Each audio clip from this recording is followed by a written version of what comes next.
Welcome, everybody, to Oceanside Library's Poetry Near and Afar, the series that we started back in the bad days of lockdown and have continued. We've featured readers from all over the world, and we have kind of coalesced into this scenario where we have one New York-based poet and one from Afar. Afar joins us is Brian Donnell James, and we thank you, Brian, for joining us. And our local is well known to all of us here, Sandy McIntosh. And so without any further ado, Sandy, you have the floor. Thank you very much for inviting me. And we watched about every single Mets game from spring training, including spring training, all the way to the end, to the heartbreaking end. And now we're set for the Jets.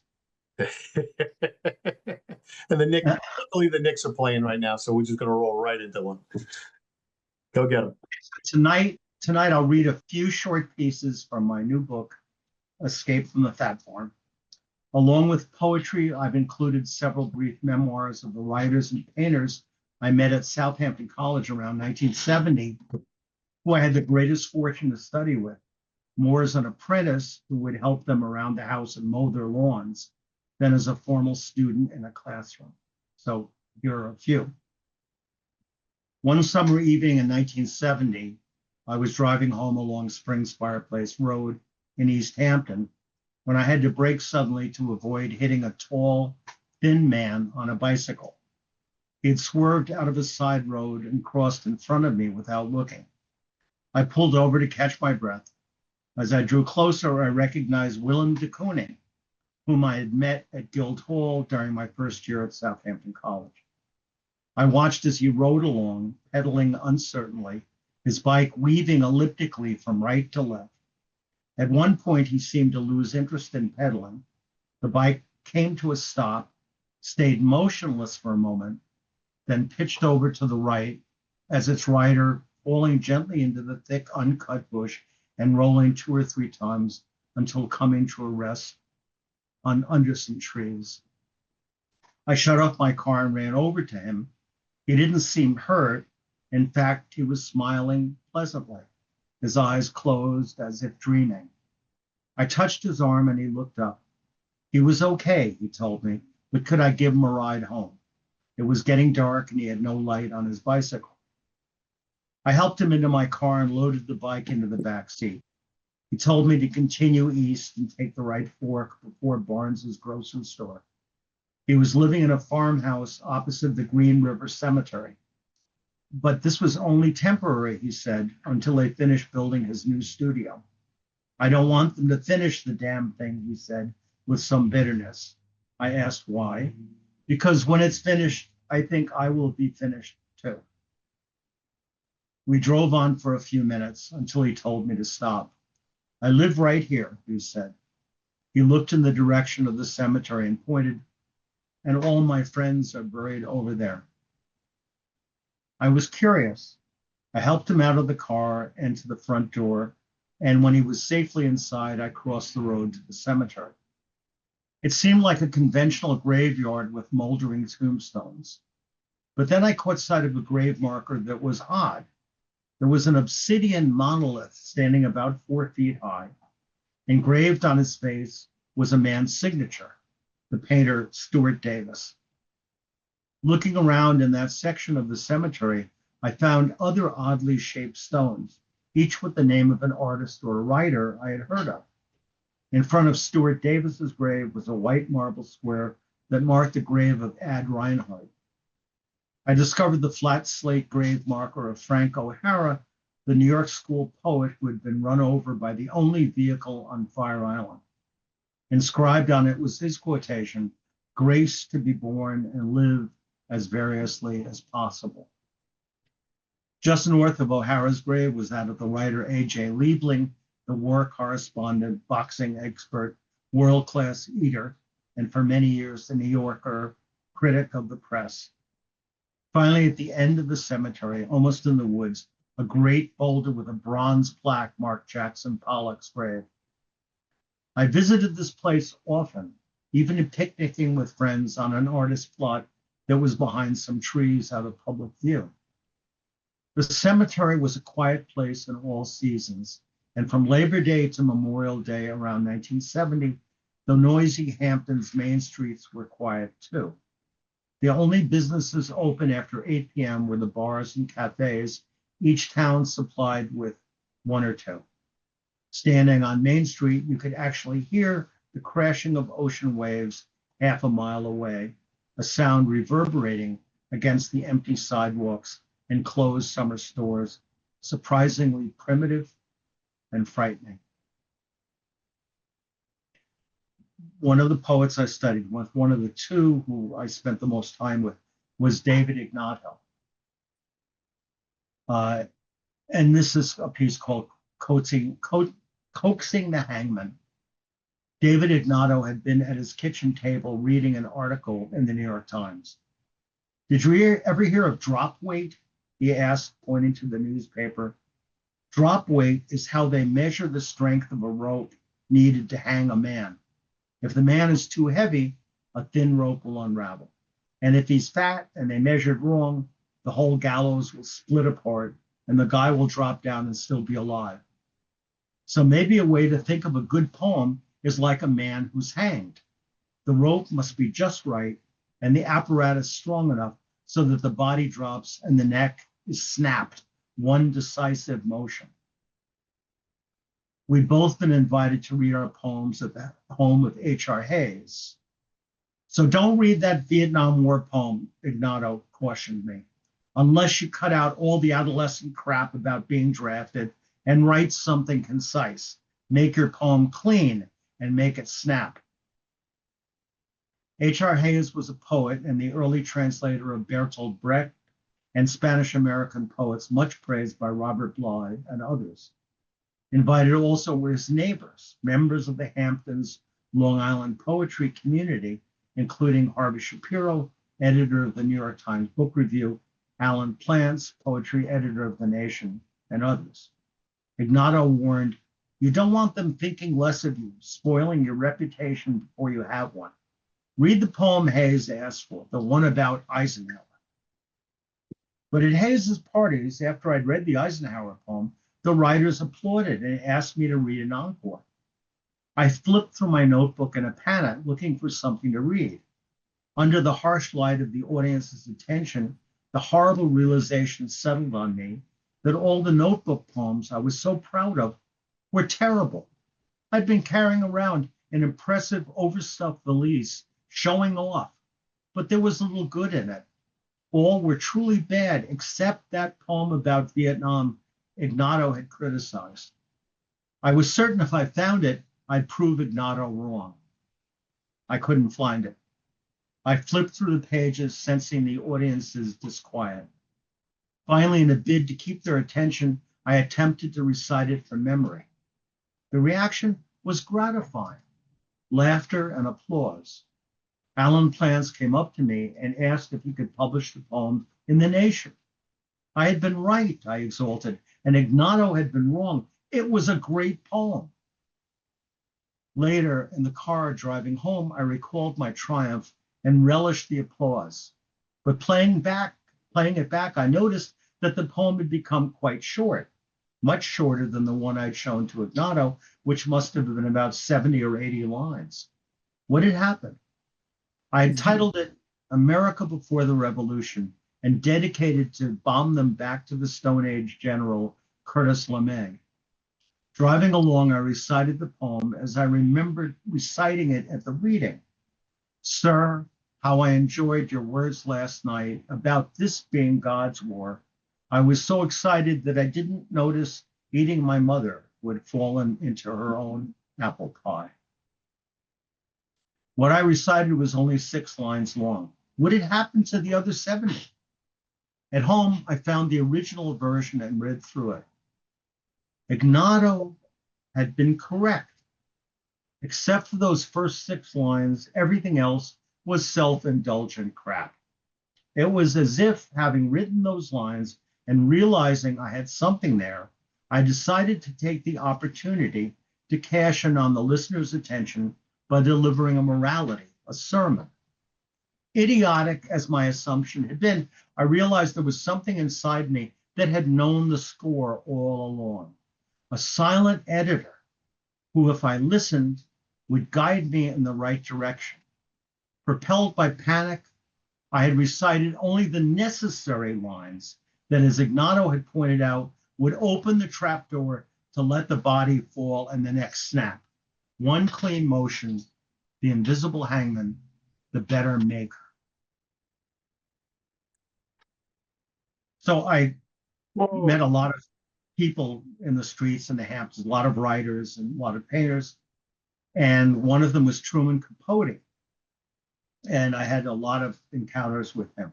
So this is two of them. One afternoon at Robert Keene's bookstore in Southampton, a tiny man with a squeaky voice pushed his way through the door, yipping, "Mr. Keene, why is there a nothing book blocking mine in your picture window?" My university had recently published my first poetry collection, Earthworks, and Keene had given it pride of place, almost entirely blocking another book. Keene pointed at me. "It's his book." I knew who the screaming man was. I didn't need an introduction, but Keene introduced us anyway. Truman Capote stared at me. "Suppose you tell me, young man, what kind of book you've written that's so damn important it gets to block mine." "Poetry," I said. "Oh," he said, his anger deflating, lowering his armor because poetry threatened nothing. "Ah," he snorted, and then he turned to Keene and began a rant about something entirely different. Later, Keene consoled me. "Don't take Capote seriously. He has no respect for poetry or history, for that matter." He pointed to a copy of Capote's recently published In Cold Blood, the book that mine had been blocking in the store window. "Just you read it. He made the whole thing up, every word of it, you'll see." When I returned to Keene's a few days later, my book was gone from the store window. I suspected the worst, but Keene assured me, "No, I didn't hide it. It was Capote. After you left, he bought it."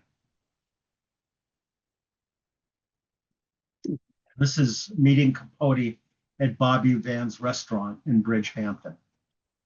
I'd stopped at Bobby Van's hoping to sell the owner an advertisement in the summer newspaper that employed me.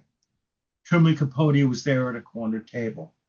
For his part, he seemed to remember me, but vaguely as to my name or who or what he supposed me to be. He lifted his arm laconically to wave me over. "You must try one of these cocktails," he said. "You see how lovely and pink it is, like the Sargasso Sea. Sit down." I sat. "What's in it?" "Grapefruit juice with just a little splash of vodka. I enjoy one of these, only one, each day." And he waved to the waiter. "Bring this young man one of those." "No, thanks," I said. "I'm working today." "Pity," he said, "always working." "Well," he said to the waiter, "you can bring me his. Can't let this young man's drink waste away untasted." And then the last conversation I had with David Ignato. Ignato was dying, laid out in a rented hospital bed in the writing room of his house in the Springs, East Hampton. He turned to me and said, "I'm here to die." I didn't know what to say. I changed the subject. "Remember," I said, "how you paid so much attention to me when I was a kid, more attention than you paid to your own children. Why?" "You had the energy," he said. "You were like an animal in a trap. I enjoyed myself watching you, hoping you'd gnaw off your leg and make your escape." We rejoined the silence, which had felt like something cloaked, unveiling its secret. "When we bought this house," Ignato resumed, "I said to myself, here I am, I've come to join the exiles." He'd grown up in Manhattan on the Lower East Side. At first, out here in the country, the surrounding trees made him uneasy. "The branches," he said, "they're like prison bars." He tried to understand. He wrote poems. One began, "About my being a poet, the trees certainly haven't expressed an interest standing at a distance. I'd expect that at least they'd try to learn something new besides growing their leaves." Now he said, I'm enjoying the view. I understand the trees. They're like the crib I slept in as a baby. Secure. They won't let me fall to the ground. Finally, when the room darkened, I asked if there was anything I could do for him, any final act between us. He thought for a bit. Yes, he answered finally, his lips twisting into a sly smile. Trade places with me. The memoirs that I've written in this book are all true. If I were prone to gossip, I'd give all the names and dates, but sometimes I've had to honor confidences. This is the plagiarist's art. How did I become a writer? Mr. X, a famous television screenwriter, was responding to my question. You must never tell anyone this. Your reputation, you build it up, you're proud of it, but it's like a bubble. Some little bastard with a pin always around waiting to poke a hole in it. All right, he said, after I promised never to reveal his big secret. How did I become a writer? In high school, I was too lazy, or I ran out of time, or for some other reason, I needed to borrow my friend's A+ English paper and put my name to it. I needed the A in English, and I thought I'd had the right to expect it. What I didn't expect was the F my English teacher gave it. He also ordered me to the principal's office. That son of a bitch ratted me out. This young man, I caught him cheating again, he ratted to the principal. He stole the composition from the New York Times book review. If I can only find it. I've got stacks of them in my den. It's in there somewhere. Once I find it, you must suspend him from the school. The principal wasn't ready to act right then. This was an expensive private school, and my father was a big donor. I knew I was too valuable to just throw out the door. Let's test him, said the principal. Give him another writing assignment and see if he can reach the quality of this one.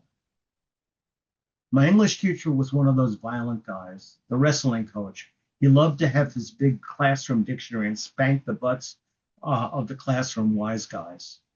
But instead of smacking me, he reluctantly found us an empty office and gave me a writing assignment. You've got 30 minutes to finish this, he told me. I'm going to sit here and watch you. You'll do it without sneaking a look at those notes you may have up your sleeve or at anything you may have scrawled on your wrist. So I just sat there for a while, feeling lost. I had no idea what to do. Then in panic and desperation, I recalled as much as I could about the A+ paper I'd plagiarized. I thought about its organization, the strong, clear first sentence, supportive sentences to follow, then the unfurling of ideas into separate first, second, third, fourth, fifth paragraphs. Finally, a big idea to gather all the smaller ones together. Of course, you'll say this is nothing but classical rhetoric. But at that moment, untutored, I was discovering something for myself, an embracing vision. It had the land, the mountains, the sky in it. I could breathe its air. With my thoughts organized along those lines, I began to write. At the end of the 30 minutes, which I could see my teacher timing to the second on his enormous silver pocket watch, he snatched my paper. Ah, he explained, his foggy reading glasses perched on his big nose as he exhaled dragon smoke. I watched him ravage the paper, devouring it. His lips didn't need to ooze and slaver to underline his plundering cannibalism. He read from beginning to end and then back to the beginning again and again until finally his face fell as if it were a wall of decaying brick and mortar. He gave up. Defeated, he told me I could go. That was the last I heard from him or anyone. I never again got an F in English. I realized from that moment that without a doubt, I had been born a writer. Thank you very much. Wow, thank you, Sandy. That was just great. You can unmute yourselves here. All right. Fantastic job. Wow. Wow, wow, wow. Thank you, sir. All right. There you go. Okay, so again, if you do not want to be in the open mic, please throw that in the chat. And without any further ado, our good friend Brian Donnell James. Floor is yours. All righty. Good evening, everyone. I'm from the South, so I'm going to jump into pieces that reflect my Southern heritage, but then I'm going to jump all around the world because I have a lot of interest. So the first piece is called Men of the South. We are as clear as muddy waters, with temperaments as vast as the marshlands and swamps that carve out the low country. This is where words of affection are rarely heard from men, stoic in nature and sustained on grits and gravy since birth, for they will nod and roll up sleeves for the labor of the day, to place food for supper on well-worn tables. Yes, this is how men of the South say, I love you.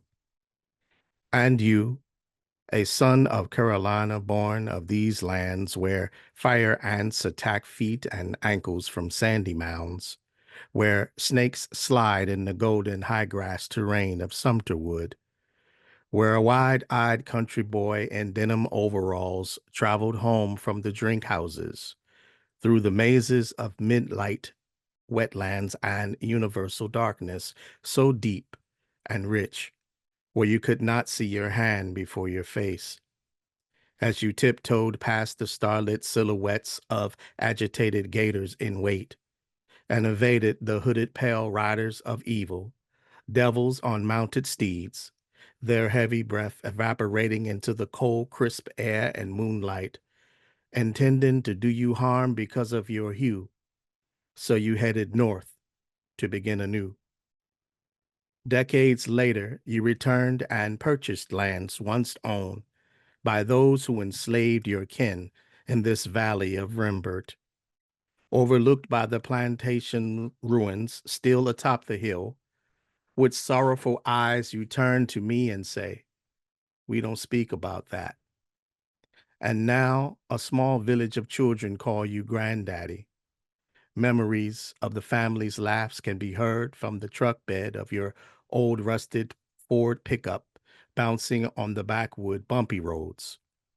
And where you once led men to alcohol, you now led them away from it, changing lives. Yes, with what was given, you made a good life.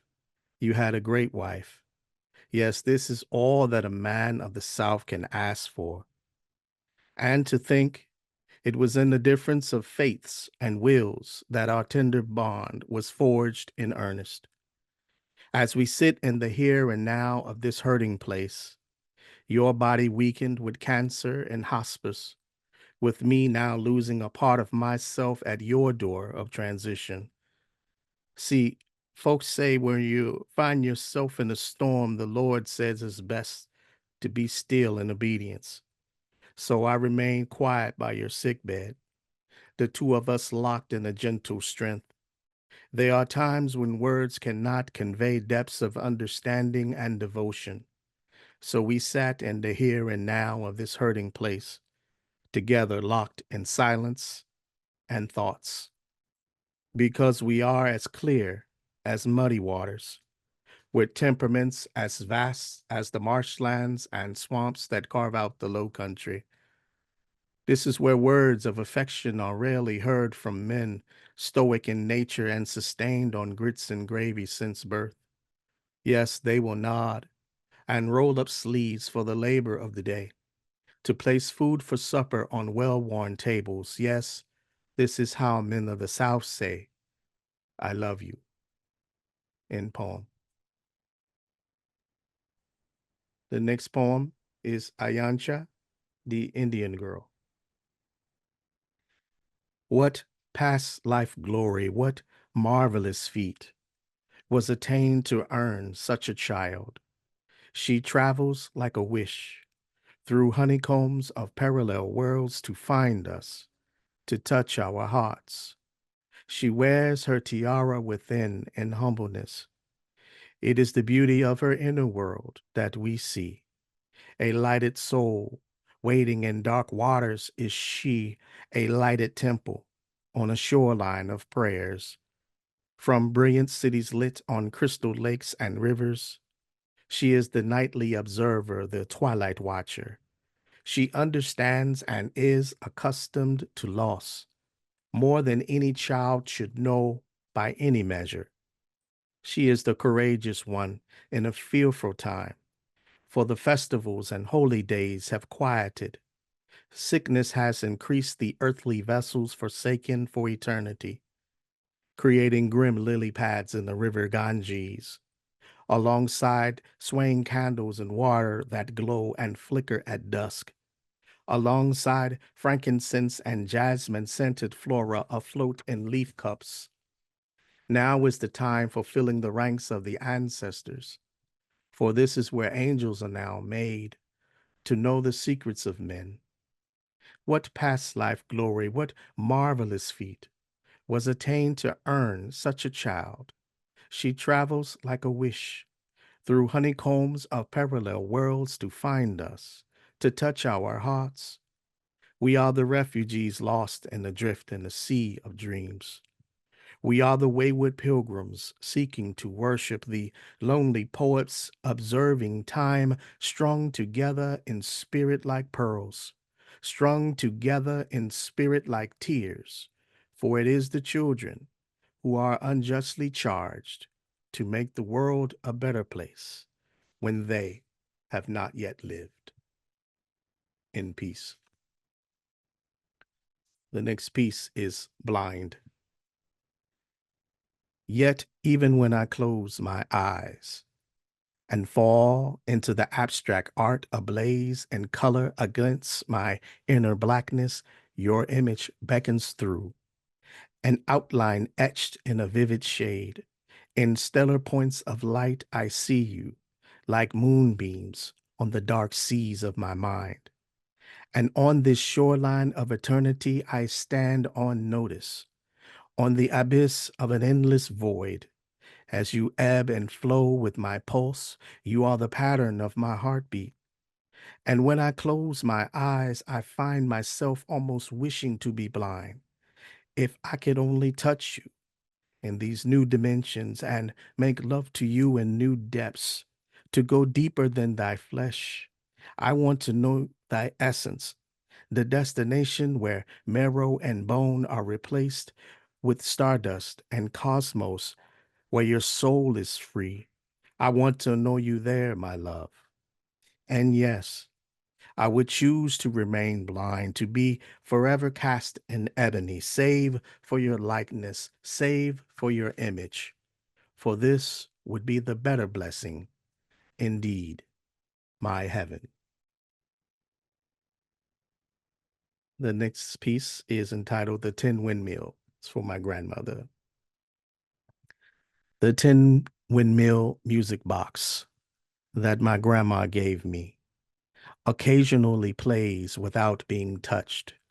And one time, around midnight, when the windmill played its tune, I, a small child, walked alone, unafraid, into the mass of blackness of the living room and watched the windmill come alive once more with song unprovoked. And then I danced with my grandma's spirit together once more. We waltzed slowly, her in a white gown and I in pajamas and slippers, around the furniture, around the house, forever. And then the windmill stopped in peace. The next piece is entitled Wife. I will not take any moment for granted. My spirit shaped in clay for this, a short while. I count them, the days and years of moments, and within this framed finite space of precious time, I live to love and grow with you. As you move in ballet, and speak in jazz. You were my first, and you shall be my last. In peace. Um, and the next piece is entitled Hijab.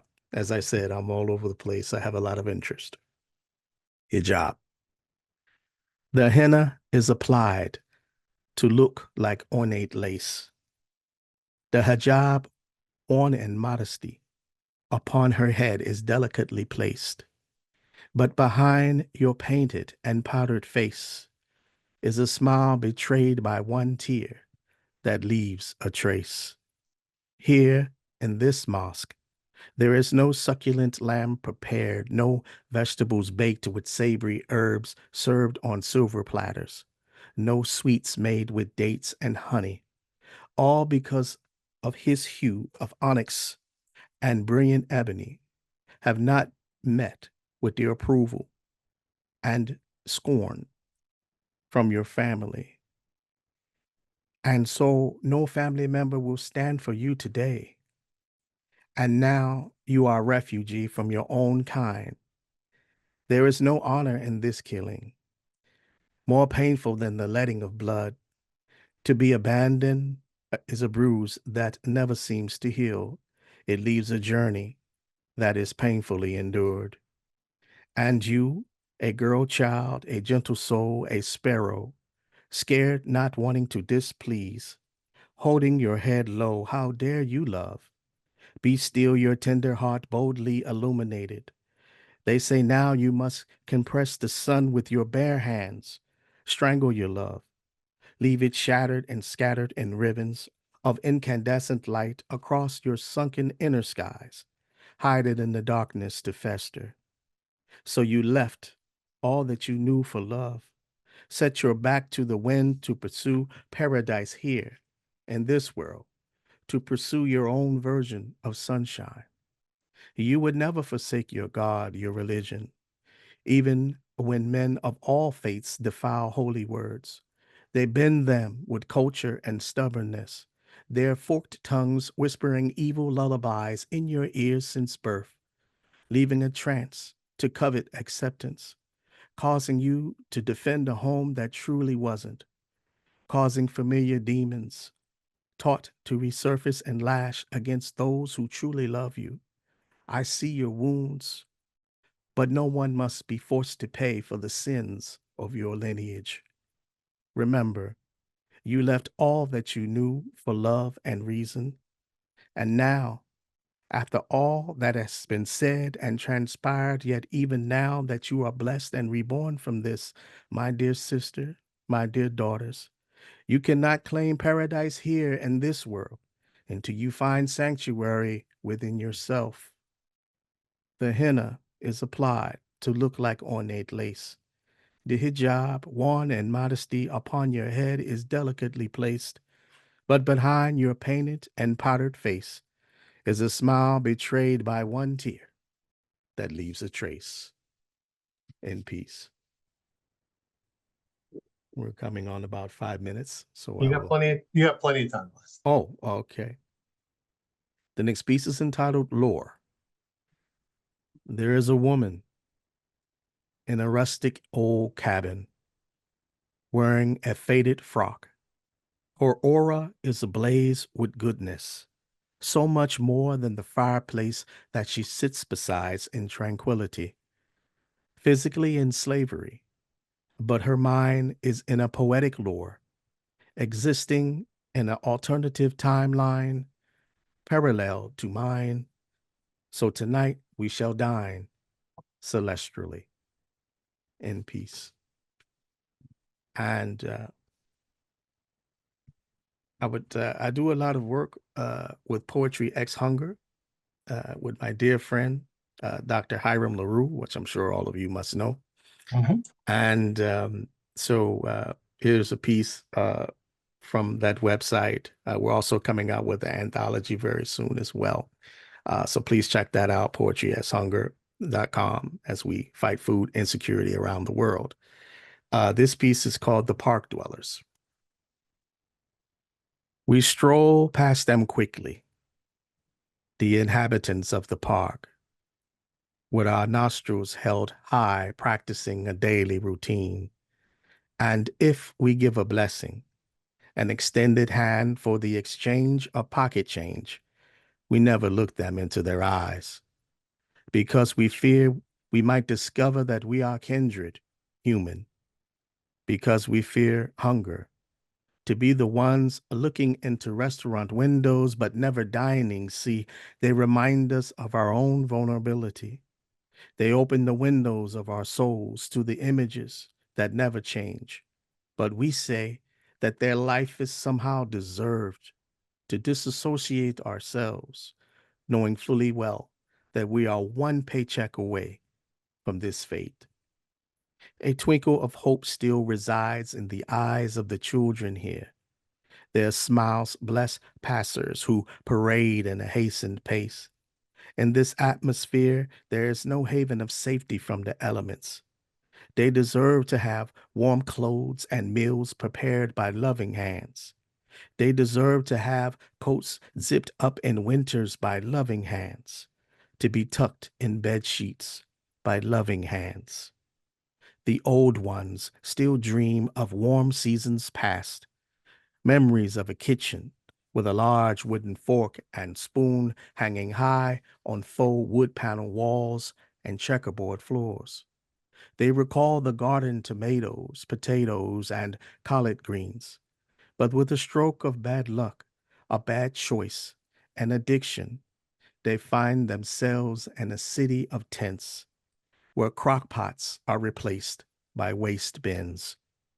Together, they are the phantoms of the twilight that disappear into alleys, the seen yet unseen passengers traveling under moons and suns in a walking purgatory, praying for rebirth and rejuvenation, waiting for us to show compassion and mercy, and until then they dwell, sit on benches and tell their tales, and on beds of concrete or cardboard, dream in peace. Wow. Thank you so much. I guess I will that was about 7 or 8, so I guess I will forward my time for the open mic if that's okay. Oh, that's well, listen, everybody can unmute yourselves and let's give Brian a big round of applause. That was great stuff. Two Thank great you. readings tonight. Absolutely wonderful. Thank you, thank you, thank you. All right. So we're going to do the open mic now. There's a couple of people said they don't want to participate. We'll make sure that I don't call on them. And so what'll happen is I will call on somebody and have the other person on deck. For those who just haven't been following baseball, that means you come next after that. So Marvin, you're up, and Ann Cohn, you're on deck. The title of the poem is All Gone. They're all gone. The nest they left makes the pyramids simple. They're stitched twigs under the eaves, engineering marvel. The 5 tiny mouths had reached for sustenance of another day. Robins searching for food are no longer seen, not even heard. A family exodus, the 5 taking off, fluttering wings, unsure, but no bird left behind. Perhaps eggs will hatch again in the great construction, and mouths arise for new tomorrows. Oh, thank you. Thank you, Marvin. Okay.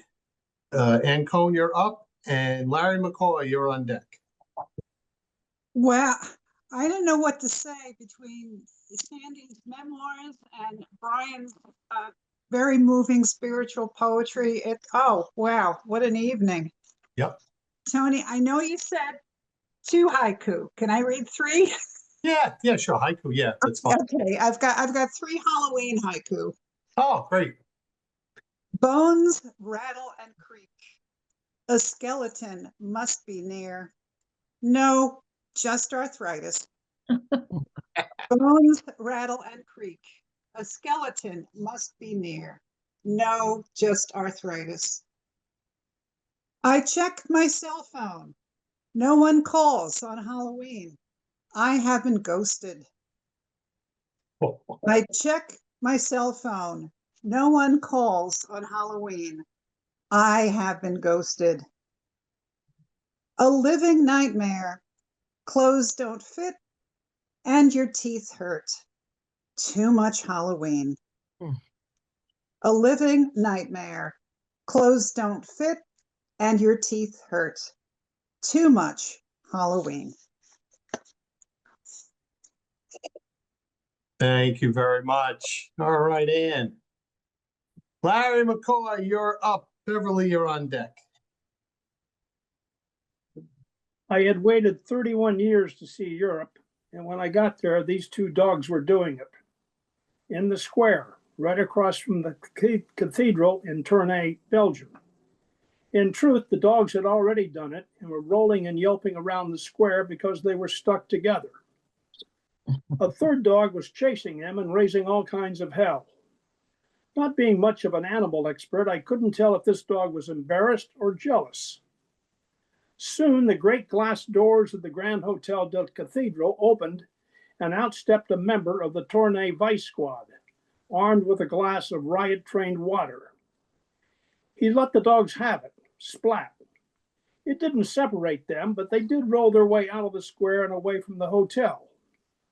I've always thought that the hotel employee who came charging out with the water probably was saying to himself, "Damn it, why do these things always happen on my shift?" We had spent the night in the most expensive room in the Grand Hotel de la Cathedral at a cost of 4,382,000 francs. This being 1969, the American dollar was almighty, and I paid the bill with 6 Roosevelt dimes, 4 maroon pipe cleaners, and a season pass to the Persimmon Festival in Mitchell, Indiana. The room was worth every dime, pipe cleaner, and season pass. Ours was the only room with a balcony. The first chance I got, I strutted out on it, stretched my arms out, and announced, "People of Western Europe, a landing was made today on the coast of Normandy." This brought no reaction from the street below, but bellowing from the room behind me. My wife, Irene, was calling out the suggestion that if I couldn't grow up, I should at least shut up. The woman never gets tired. She's been saying this over and over for 65 years now. Thank you. Thank you, Larry. Wonderful stuff, as always. Thank you. Appreciate it. Beverly, you're up. Bruce, you're on deck. Am I up? Is that Yep, it's your choice. You're up. okay? Thank you. This poem is called In Blueberries. It's from an upcoming collection that will be out in the spring.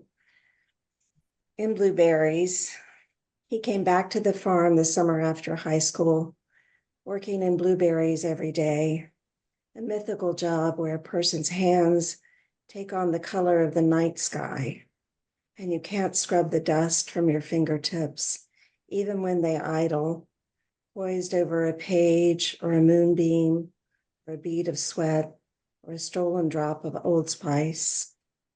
He came back, even though he wasn't blood, to the uncle who paid him out in damp dollar bills that took 2 days to dry out, stretched flat underneath the mattress, then hidden in a salvage legal envelope, then hidden again in the crumbled binding of the family Bible, the Bible that had everyone's name, even his, in the same fountain pen spidery ink.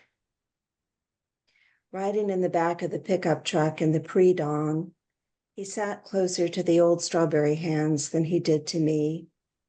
He would smile at them and nod at the horizon while he ate cold cornbread and country ham that was more salt than anything else, more like the taste of his mouth than anything else. One Sunday, his real blood, a blonde-haired half-brother, came to visit, sitting in the front room like a carefully placed obedience dog, waiting to stand when the patriarch stood, waiting for an invitation to Sunday dinner, and leaving with nothing but a glass of iced tea. It was too hot to eat anyway, he told me later, as we held on to one another's waists and claimed forever something that was more than blood. Wow. Thank you very much. Thank Great you. job. Great job tonight, let me tell you. All right, Bruce, you're up, and Mark, you're on deck. Thanks, Tony. Thanks to Sandy and Brian and everyone. We've been using baseball analogies all day, but it seems to me that everybody brought their A game with them. I hope I can continue on. This is called After the Song Was Over. Anytime, day or night, you could drop the needle on the vinyl record you were playing, and the singers would get up off their stools and sing to you. But you could never see them. You could never know if they were your friends. On television, you could only see them when the show was on, but they would always come back tomorrow. Every day, Jimmy would sing, M-I-C, see you real soon, K-E-Y, why? Because we like you. No matter what I did, Jimmy and Annette and the entire club would always be my friends. I took great comfort in that. I mean, who wouldn't? My brother, for one. He'd cry uncontrollably after every show for a very long time. Clearly, he didn't expect them to ever come back. I worried about that a little. Maybe my brother wasn't like everyone else. Thank you. Wow. Thank you, buddy. Thank you, my friend. All right, Bruce, let's see. So Mark, you're up, and Megan, you're on deck. Thank you, Tony. In the darkness of human cruelty, the world is an endless scroll of injustices and intentional harm. What good is a keyboard or cell phone when confronted with a masked army of hooligans, when sides are barricaded within thought bubbles, when the badge of honor is talking down, not talking with, when home and community are faint whispers in a raging hurricane, an echo of a time long gone and paved over. I spend as much time as possible outdoors, away from humans, to stand with a bird and watch traffic go by, to look a squirrel in the eye and acknowledge our presence together in this space, attending to our needs for shade and satisfy our hungers. My hunger is for a moment of peace. No butterfly has ever done me harm as it ambles by in flight, minding its own business. I would walk more at night and dream along with the stars if it were not for those pesky mosquitoes. A star may be someone else's sun, yet even in its faintness here on earth, that star offers a glimpse of hope in the darkness of human cruelty, breadcrumbs in the mystery hunt for our understanding. Wow, thank you. Thank you, Mark. Okay, Megan, you're up, and Randy, you're on deck. Thank you. This is called Unfettered Blue. They grow without cultivation, in harsh bogs, in forest shade, across echoing tundra. Blue pearls from tart to sweet, through pummeling wind and burning light. No trimming or irrigation systems. Strength cannot be farmed.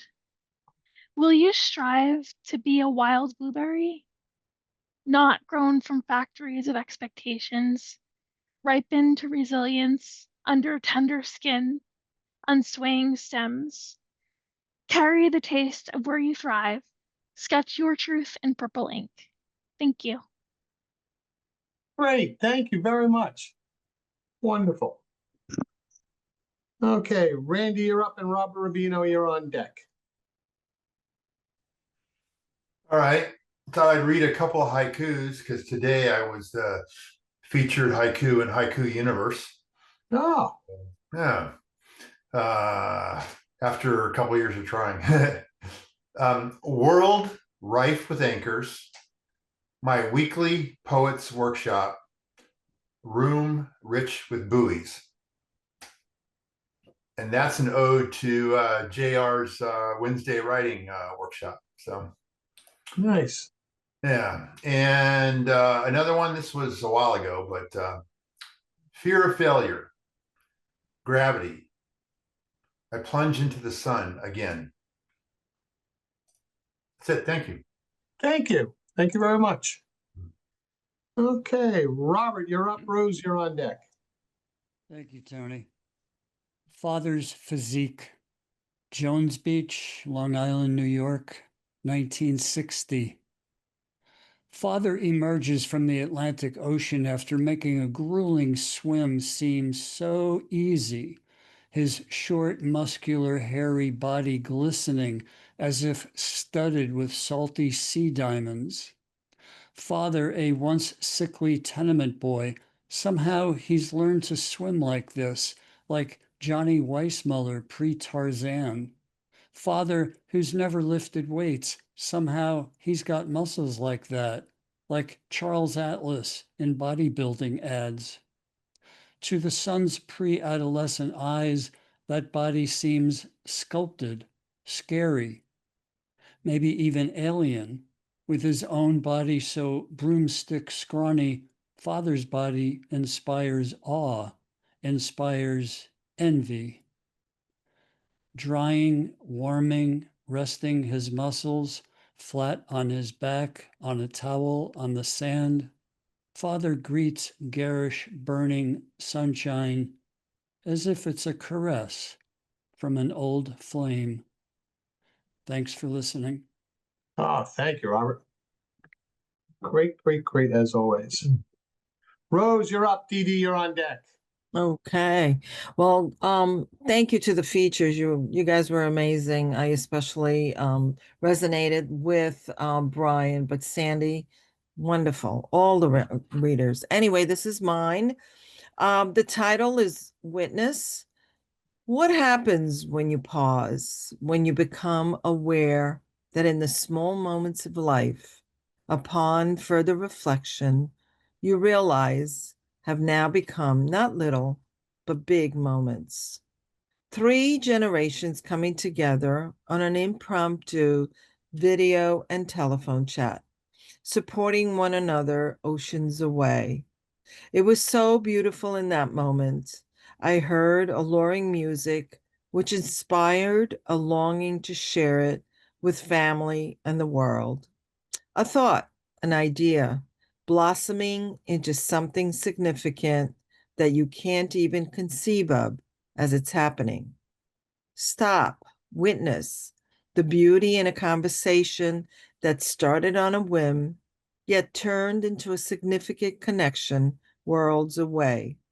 New music will now unite us forevermore. What a happy, uplifting gift. Such a blessing to witness the glory of God in each seemingly trivial moment of life that undoubtedly feeds the soul for eternity. Thank you. Thank you, Rose. Thank you very much. Hey, Dee Dee, you're up. JR, you're on deck. Thank you, Tony. I was trying to find a word to express how I feel about the 2 features, Sandy and Brian. And the only thing I can tell you, I feel privileged to have been here tonight. And the open mic, always great company to be in. This is called Messaged. I believe there is connection. Every living thing, part of the whole. I cup the spider, take him outdoors. Cry for every dead bird's soul. Summer blossoms felled by frost, the animals who shiver in the cold, bare trees forever skeletons, humanity, the suffering untold. I do not understand, and so I pray. There was a message just today, a hearty wind, November air. I walked head down, my hands in gloves. A leaf caressed my cheek. Hello, it whispered, returned me to communal love. Thanks.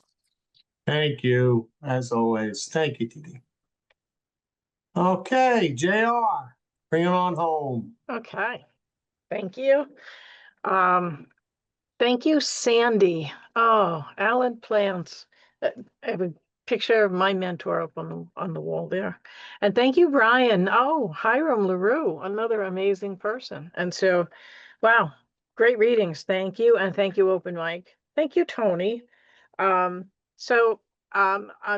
announcing that I am having an official book launch.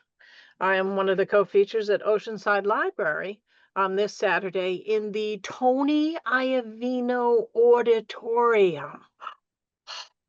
Remarkable thing. So, Tony, that means you get to play poetry roulette and pick a number from 1 to 24. I'm going to start right with 1. Start with 1. Okay.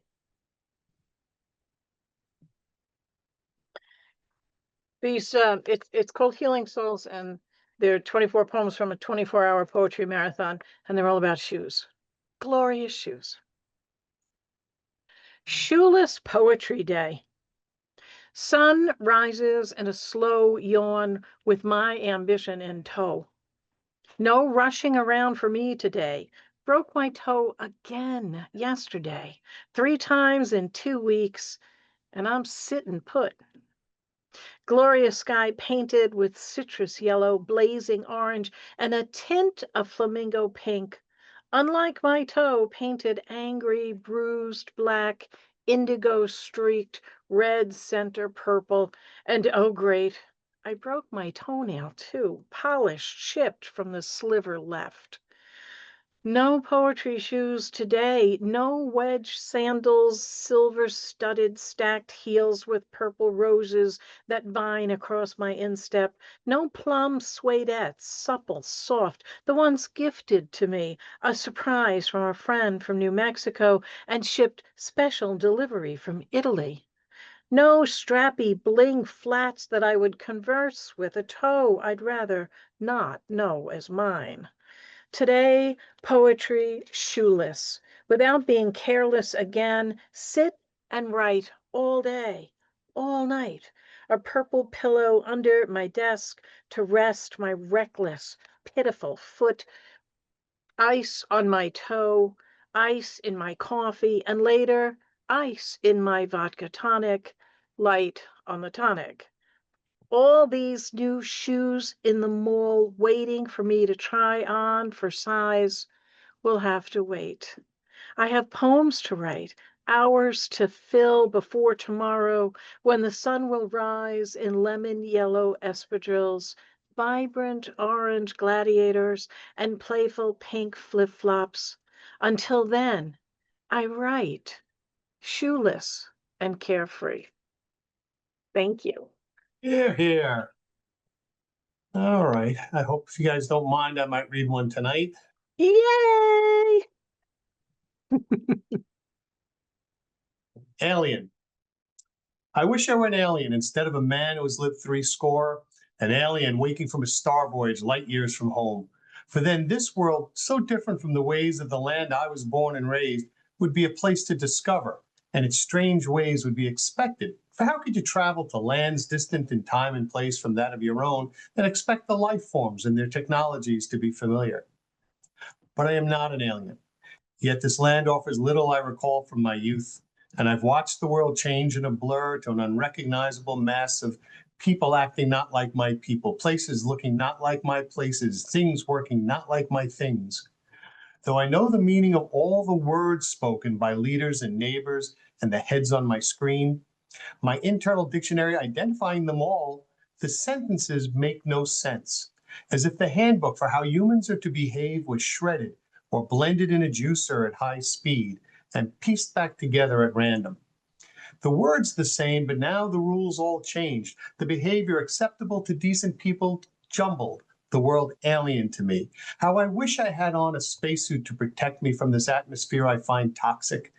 How I wish I had a phaser to set on stun to protect me from these people I find threatening. How I wish I arose this morning from my landing craft and not my earthly bed. Thank you, everybody. Thank you, thank you, thank you to Sandy McIntosh and to Brian, Donald James, two just amazing, amazing readers. Thank you for everybody on the open mics. We appreciate your great work and your attendance here. And we look forward to seeing you again in 2 weeks. Thank you, everybody. Thank you, Tony. Thanks, Johnny. Thank you. Thank you.